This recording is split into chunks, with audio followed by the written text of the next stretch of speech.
ఇప్పుడు యుద్ధం ఫిబ్రవరి 28వ తారీఖు మొదలై ఈరోజు 9వ రోజు యుద్ధ భూమిలో ఉన్నట్టే ఇప్పుడు ప్రపంచమంతా. ఎందుకంటే ఇది ప్రపంచాన్ని అంతా అల్లకొల్లోలం చేస్తున్న ఒక మహాయుద్ధం, రెండవ ప్రపంచ యుద్ధం తర్వాత అని చెప్పుకోవచ్చు.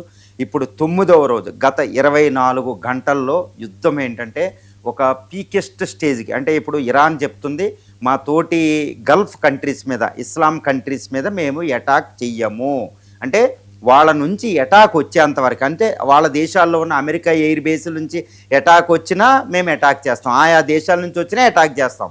కాబట్టి ఇది ఒక విరమణ, అంటే యుద్ధంలో ఆల్మోస్ట్ 50% ఆగిపోయింది అని చెప్పవచ్చు. అంటే యుద్ధం 14 దేశాల నుంచి ఇటు ఇరాను, ఇజ్రాయెల్, అమెరికాలకు మాత్రమే పరిమితమైంది ప్రస్తుత యుద్ధం.